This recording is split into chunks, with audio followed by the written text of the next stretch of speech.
These are a few of our favorite things. Crochet related, of course.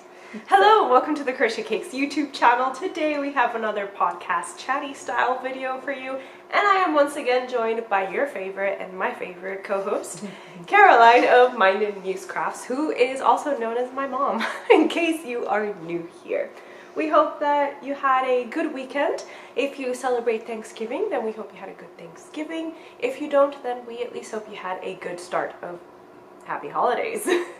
Of your holiday season, yes. Yeah, the holiday season has officially commenced. I've got my Corel dishware, Christmas dishware out. And if you're not into celebrating the festive activities for the end of the year, then at least we hope you're having a happy end of the year. Mm-hmm. Happy Yule, happy Kwanzaa, all that good stuff. Why are we here today? Because I was invited by Elizabeth to talk about my favorite crochet things.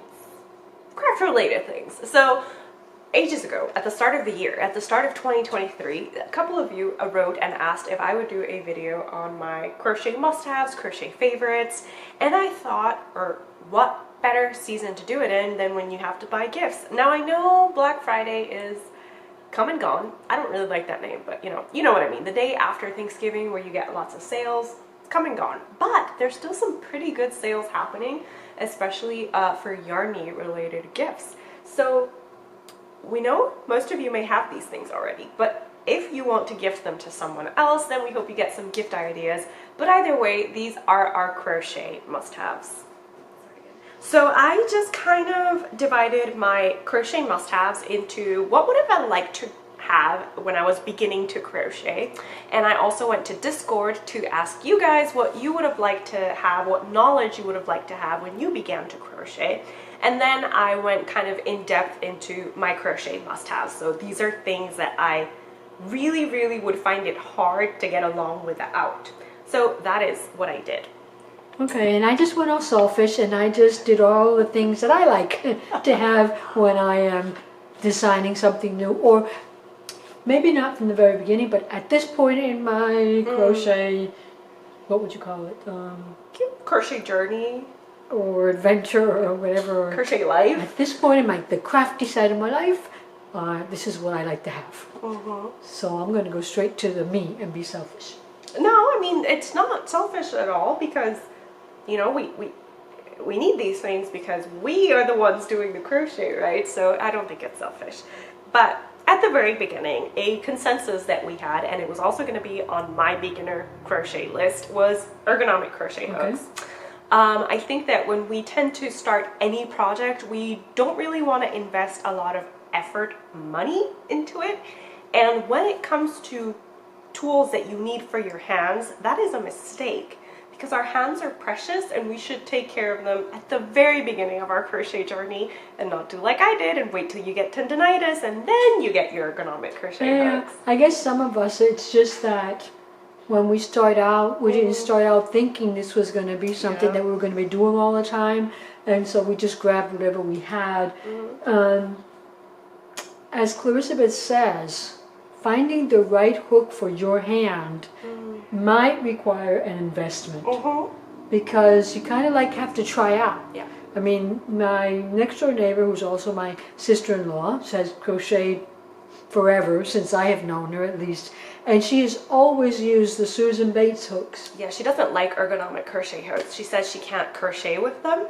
And I think it all has to do with, hand shapes and what you like to hold. Your tension on the yarn. And however, she has complained a lot about hand pain.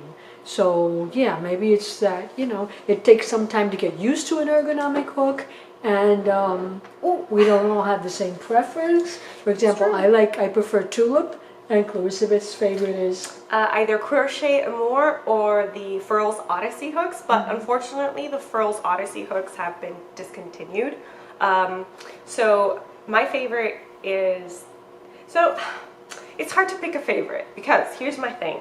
I like the tulip hooks for the larger sizes, but I don't like the smaller sizes because I find that their rubber is not as well distributed, and I need a larger grip for the smaller hook sizes. So that's my thing. But if you are in the market to give someone a nice crochet tool set, we also have the crochet dot hooks from We Crochet. Now, I had the very bad luck of just getting a bad batch, but I've asked around and the people have been very honest and said, no, my hooks work great. So that's about $25 for a really nice set of crochet hooks. I think that all of my smaller hooks are Clover Amour? Clover Amour. I think they're all basically because it's not easy to find the tulip ones in the smaller sizes. And they can get quite pricey if you have to buy them individually. So that is another crochet must-have for me, is that even though it's a big investment right at the very beginning, buying a set actually saves you money. So maybe if you have a friend who crochets and they've been at it for a while, and you can go over and borrow some of their hooks and decide which one you work with best, maybe complete a project, a small project, whatever you want, and then get your hooks based on that. And you wouldn't have to invest, you'd just be using some of the tools of your friend. And it's also, I think it depends on the project. I don't know if you would, if you want the same type of hook for amigurumi, for example, as if you're working with other types of projects. But definitely it is worth the while to take the time and find the hook that you are most comfortable with. Your tension will be more consistent, and your end project will come out just nicer. That is very true. So for yarns, do you have any crochet must-haves? Well, I didn't put yarns on my list because that was like an obvious thing. You're not going to crochet or knit or weave or whatever if you don't have it. That's true. But I don't think that I have a favorite one. I can probably tell you some of the ones that I wouldn't like to work with. Right now, for my freeform, I've been using a lot of sheep cheese, Katona, and I have to say I think that's a favorite for the cotton blends. I really like the feel of it, and I just love crocheting with it. It just feels so nice in your hands. So if I would have to go with now, you guys know that I'm not a big user of hand-dyed yarns. I collect them at the beginning, as some of us do, but it's not something that I use a lot because I don't make a lot of things with wool content to use at home. So yeah, I would say sheep cheese, Katona for a lot of my projects. I think I'm also of the mind that learning with yarn blends is better than just learning with straight up wool or straight up acrylic. So when I taught my friends how to crochet, I did a poll as well, and a lot of viewers and Instagrammers recommended, and I agree, a wool blend yarn. So at least something that has 80% wool, 20% wool content is a good place to start. And I'm also of the mind that learning to crochet with chain plied yarn or chain net, you know, when they knit the tube, is easier because it's harder to split your stitches. So those are my crochet must-haves if you're very, very beginner crochet. Ergonomic crochet hooks, like Mom said, wool blend yarns, and definitely I would start with like worsted weight. I wouldn't recommend chunky, and I wouldn't really recommend fingering weight for a very beginner, but worsted DK weight I think are good yarn weights for that. So that's me in a beginner crochet must-have list. But now let's get into the selfish, what I can't live without at this moment in my life. Go. I started out with notebooks. Lots and lots of notebooks. The prettier, the better. And so Clarissa Beth probably taught me that one because although both of us have in common, I think all three of my daughters we have in common. I mean, the other two of my daughters and myself, all three of us have in common. We're only two daughters. You know, so two daughters and me makes three. We have in common that we like school supplies, stationery stuff. And so Clarissa Beth is a big collector of notebooks. So I say, you know, ones that have nice messages on them so that you can focus on the message before you begin anything, or ones that just look pretty to you and it could be grid paper. like, right, it can be like grid paper or dotted paper or lined paper, because, or maybe one of each, because you'll want somewhere to take notes on projects that you have seen, where you saw them, what type of yarn they use, what size of hook, so that later on you can go back to that list of projects and, you know, maybe pick up, well, you know, I want to make something. What do I want to make? Instead of going and spending hours on Pinterest and Instagram looking for something new, you go to your notebook and you find something that you at one point wanted to do, and it has a description of everything that you needed for that project. Elizabeth has one here that I love.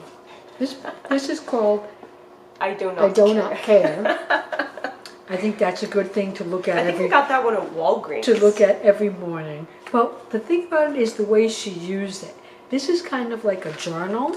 I can show a video. Her different makes, and then she has down what it was, who gave it to her, where she found it, the yarn she used, the pattern, and then some notes on what she would recommend, what she found easy, what she would do differently if she made it again.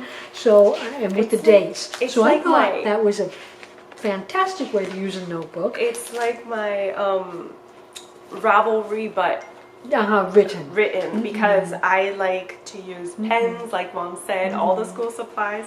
Unfortunately, as Mom really noticed, was like I started a 2022 section for this notebook and I never wrote in it. So she started in 2020. Yeah. Did a really good job in 2020. Did a less good job in 2021. And in 2022 she just went off in another direction. Poor showmanship in 2022. What she did. Look, I have 2 entries in 2022. Oh dear. I agree on the notebook front. I also think they make good gifts, especially if you can find like little notebooks, like tiny ones that you can put inside your project bags when you're working. I also think those are very useful. That's a Notions must for me. I always have a notebook and a pen in my project bag, so that, because sometimes you have to write down things about a row, a particular row, or what things you made differently. So when you're doing the second panel or the second side or the second sock, you can do the same thing over again, because we rely on our memories and they don't always work too well.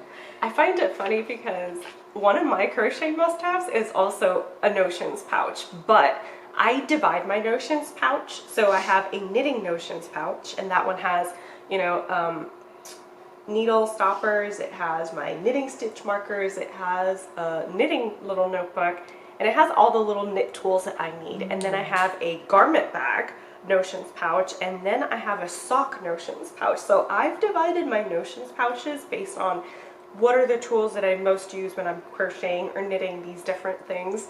That just works for me, because if I don't see it, I forget I have it. So. Or if you bury it somewhere, you don't.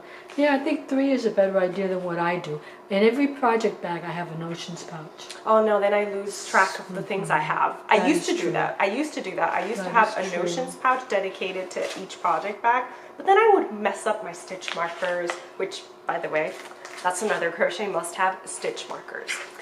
And I don't know about you, Mom, but I really like the ones where you have your hook size, because I rely on my memory for what hook I was using, and it don't work. It don't work. No, and I bought those. From Craft Noon Treats. Yes. I mean, there might be other people making them, but I bought mine from Craft Noon Treats when she had her Etsy store up, and I mean, I never use them.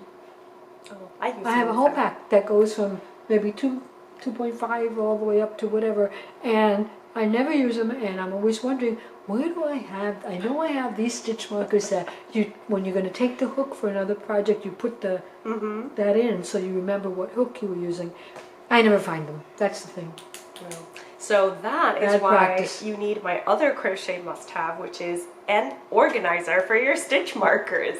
I got mine from Dollar Tree, and by the way, you can go to dollartree.com, and I think you can order them from there. And oh, I never turned off the tea kettle. We're back. Crisis avoided. Crisis averted. Okay. Stitch markers. I have tons of them. And I bought Clarissa tons of, we used to gift each other maybe for Christmas and the little stocking stuffers. Yeah. But I honestly, the best ones I like are the ones that are like safety pins but plastic. But I like the locking stitch markers. The locking stitch markers. The tulip ones are very good. And the clover ones. And the clover more are very good. But I've gotten some for free, like with the magazines, and they don't work too well. So, but those are my favorite. I think I have tons of them, and I'm always losing them. Any house I go to, somebody finds them somewhere. You'd be surprised how many Lucas found. Yeah. No, when we went to look, what do you have in your hands? A stitch marker. So the thing is that stitch markers, I think I can also be, like you said, a very personal thing. I also like the locking stitch markers. I think they are very useful, especially if you work with chunkier weight yarns. So stitch markers are another must-have, and also stitch marker organization so you don't lose them everywhere. I will link some that I found on Amazon for you, and it will be an affiliate link just so you know, but personally I couldn't link it, sorry, but I got mine from Dollar Tree, and they are very useful. They're $1.25, and I use them for everything. That's the organizer. Yeah, that's my organizer. I'll show a video here over our faces, but the organizer just has little dividers, and I use them to organize my amigurumi safety eyes. They are organized. I also labeled it, so for me that's another crochet must-have, a label maker. So I labeled my cases, and I label the size of the amigurumi safety eyes, and I have my stitch markers organized by locking stitch markers, safety pin stitch markers. So yeah. No, I have mine all dumped in a basket with all my felting stuff. To be fair, I did try to give you one of those safety boxes, and you said, where am I going to put this? I only brought my backpack. So that's the downside of traveling with crochet, but that's not today's talk. So what's another crochet must-have for you? We've talked organization. So next on my list, I have my apps, my favorite apps that can help you out with crochet. Especially, and as you know, as of late, when I went into freeform crochet or tapestry crochet color work, and especially designing your own, I found that Stitch Fiddle was something that I probably could crochet without it, but I don't want to. Because tons of people make crochet color work charts or graphs, and that you need to count, but having the app is just a must. I wish they would sell me the chart from Stitch Fiddle that they made, and then I could put it in my Stitch Fiddle and have my progress tracker move from row to row, keeping track of where I am and showing me in color and in words the stitches that are coming up. And so that's just for me, for doing tapestry crochet, or for doing the designing of my freeform crochet. I mean, it's what works. Not necessarily, they do have a freeform option, but I have not used it as of yet. The freeform, mostly as of late, I was using the Da Vinci app that you all know, so that I could trace the photos or the designs that I wanted to recreate in freeform onto paper, and then using that paper to compare my crochet with, because we all know freeform doesn't have instructions, so you're just trying to modify your crochet using the different stitches that you have learned to make the crochet fabric take the shape of whatever drawing you have in front of you.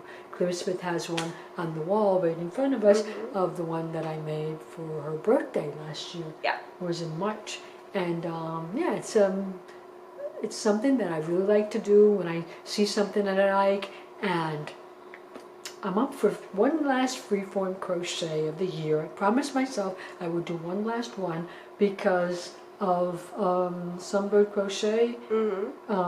She was running Claudia of Sunbird Crochet was running a yearly freeform crochet, and I got decision paralysis, and I just could not decide what I wanted because it all looked very complicated. She went, she asked the community, right, of in the hashtag that she created, and a lot of people said just leave it open and see what happens to the end of the year. So she did, and so since she did, I can't end the year without doing at least some type of freeform crochet.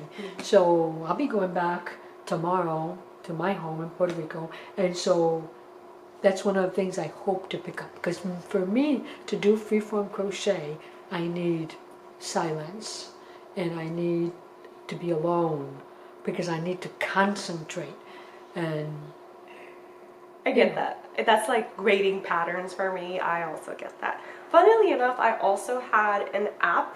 For me, I've been trying to use, and it's not a new app, but it's Trello. I've been trying to use it to organize the projects that I want to make and design and videos that I want to create. So I just dump my ideas and put labels on them, and whenever I'm stalling for something, I go there. But I'm trying to remember this other notes app that just looked excellent. I'll probably just put a link down below because I honestly don't remember it. But I think Trello is a good app for planning anything, and it's free. You can have a free version. Well, I know that there was a big thing in the community about Ravelry a couple of years back, but I am still a big user of Ravelry. I still think it is one of the best apps out there to organize the projects you get done, the projects you want to do, the crocheters or the makers you want to follow. I think your patterns. I think Ravelry, your stash. Some people keep up even their stash. I don't do that. I tried that. But I have gone into other people's stashes to purchase things, and even that they don't necessarily have for sale, but I text them, I message them to see if they're willing, and I've had a lot of good luck. I also think it's a good, for me, it's the best place to purchase patterns. Like, I don't like purchasing patterns from people's websites because you typically have a limited time to download it. And then if they close down the website for one reason or another because they moved on from their career journey, which I completely understand, you can never message them again and be like, hey, I lost that pattern. Or your computer hard drive broke down and then you lost the only copy you had. Yeah, so I prefer Ravelry for that reason. I don't like using Etsy to buy patterns. I know a lot of people do, but I personally don't, because then I have to go into my purchases and search for the pattern. And if you don't write the exact name of the pattern, Etsy's like, oh, you don't have that. Ravelry's a little sensitive too, but I do like the fact that all the patterns that I purchased are there, all the projects that I made. Well, I mean, if I am diligent and I put them there, are there. And when I want to check, you know, what have I done this year, or what have I ever made this pattern before, or it's just, for me, Ravelry is one of my crochet must-have. I don't know what I would have done to remember all the things that I've done over the past couple of years if it weren't for Ravelry. It's true. Do you have any other apps that you're like? Those are basically the three that I. So I only had those two. One I couldn't remember the name of. But I do have other crochet must-haves in organization. Like I said, I'm the type of person that if I don't see something, I forget I have it. So I have most of my crochet tools in an IKEA cart, or just, you know, any cart. We're not sponsored by IKEA. But hey, I don't know, anybody? Might happen. Could Maybe. happen. So for me, those carts are just very useful, and I just have little pots to organize things on there. So that's one of my crochet must-haves in organization. The other was the little clear boxes. If you are a 90s kid and you like caboodles, which were like their organization too, you know, they have a lock in the front and you open them and you have tiers. Like I have one. I like to use that for markers, which I use whenever I have to plan a colorful project. So that is another crochet must-have for me, still under organization. And I think I left my notebook somewhere, so Mom, do you have any must-haves for organization? Oh no, because I am a very unorganized crocheter.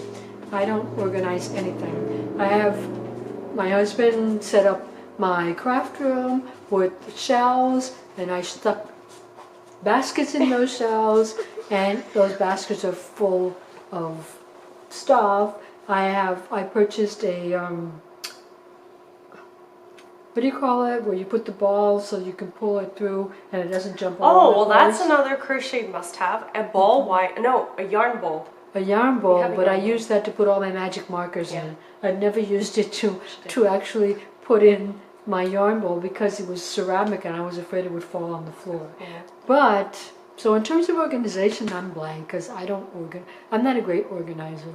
I'm honestly not. I just like buying organizing things and pretending I'm organized. And then never use them.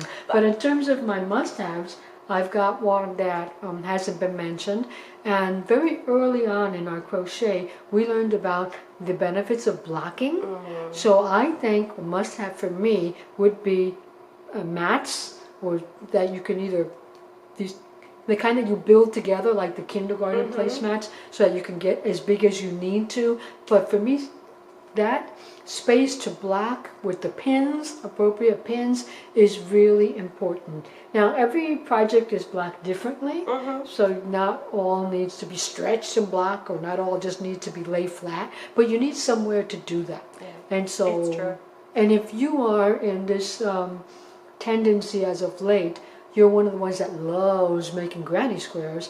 I don't personally have one of those granny square blockers, but I think I would like to have. Yeah, me too. Even if I don't make granny squares. I have my eye on one specifically. If you were going to make whatever, a blanket or blouse or a cardigan or a sweater out of granny squares, it's important that they all be the same size. If they're not all the same size, you get wonky makes. Yes. You do. I have that from experience. Me too. That's why I don't make granny square blankets. But since you brought up the granny square blocker, I have my eye on a specific one, and it's from Laura Algarra in Spain, and it's a waffle. So on one side it's a waffle, and on the other side it's it's had the holes for you to pin your granny square, and it's made out of wood. Unfortunately, she doesn't ship internationally, and I can get that. Shipping from the Europe to the US can be very, very pricey. I've been meaning to message her though and be like, hey, can I have one? But in terms of tools that make your life easier when dealing with yarn or blocking or things like that, ball winder, it's a must. It really is, especially if you work a lot with hand-dyed yarns or just yarns that come in hanks, because some of the yarns that I like from We Crochet come in hanks. So I think a ball winder and a Swift, they have to go hand in hand. Well, they don't have to, but it's just easier if they do. And for Swifts, I prefer the Amish Swift, which is just the one you put on a table, so you don't have to lock it in place. And ball winders can get pricey. So I have the $20 one from Knit Picks. It works perfectly well. I broke one, that's just a funny story attached to it. I sat down and started winding yarn. It wasn't winding properly.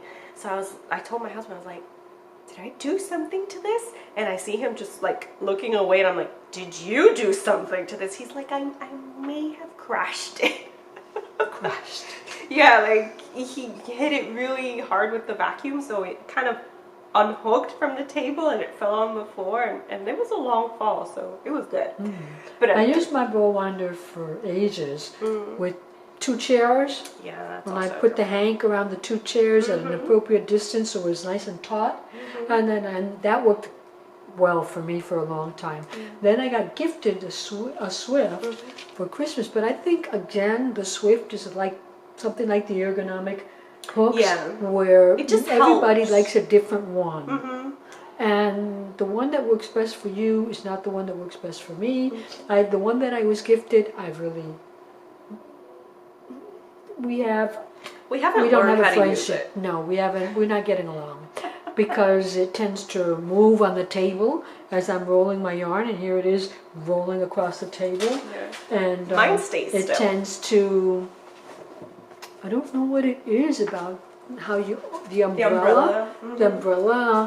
I don't know. It tends to get stuck, and so it might be because it was I think my husband purchased it off Amazon, and I don't think it came with instructions. No, it so didn't. I was just doing this. Well, but I purchased mine from Amazon. Mine is specifically a Chiagu Amish Swift, and it didn't come with instructions, but it was pretty self-explanatory because mine is the one where it's you form an X. Is this can you? I think they know what. I think you guys know what an X is, right?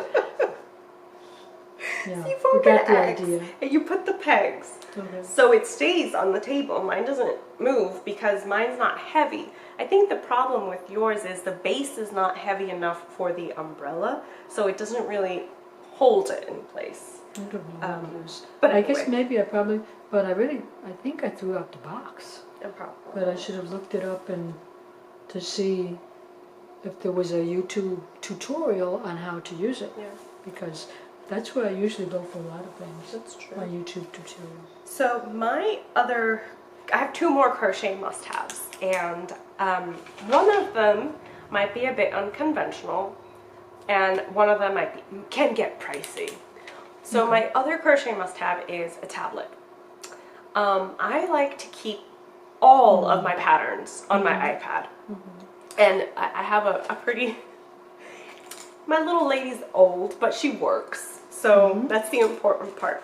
But anyway, the point of it is a tablet or some electronic device where you can keep your patterns, so digital patterns, so you don't have to print them, and you can write notes specifically on that pattern itself. So that to me is a must-have.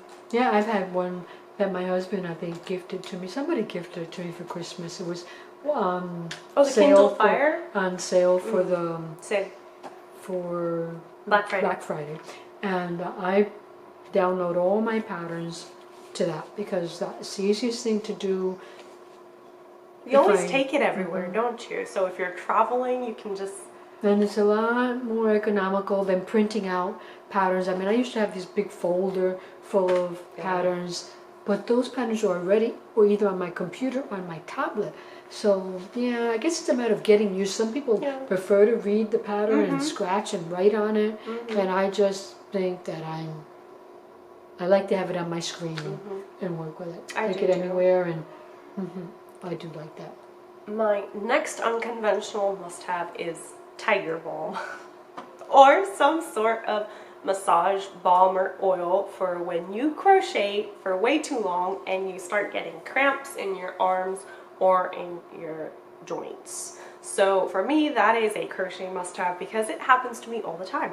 I'm on the computer typing, it exacerbates the situation. So Tiger Balm for me is a must-have. I usually apply it every night before I go to sleep and I wake up feeling better in the morning. But that's just me. Yeah, I don't have that type of problem that I can crochet for long periods of time and I don't get pains. But yeah, I know that when you're working with wool, there's also a bar that someone gifted me a long time ago. So it can slick. Is it lanolin? What is it? I don't know what it's That you made put it of. on your hands so that the yarn doesn't stick. Because especially if it's 100% wool, it tends to stick to your Because your fingers. hands sweat. And so, I was having that problem yesterday morning. I was listening to Fourth Wing and I was kind of like in my head fighting with the character. So my hands started getting clammy and I was working with mohair. It was not nice. so yeah, I guess that would be I think it's something good to have if you're going to be crocheting a lot.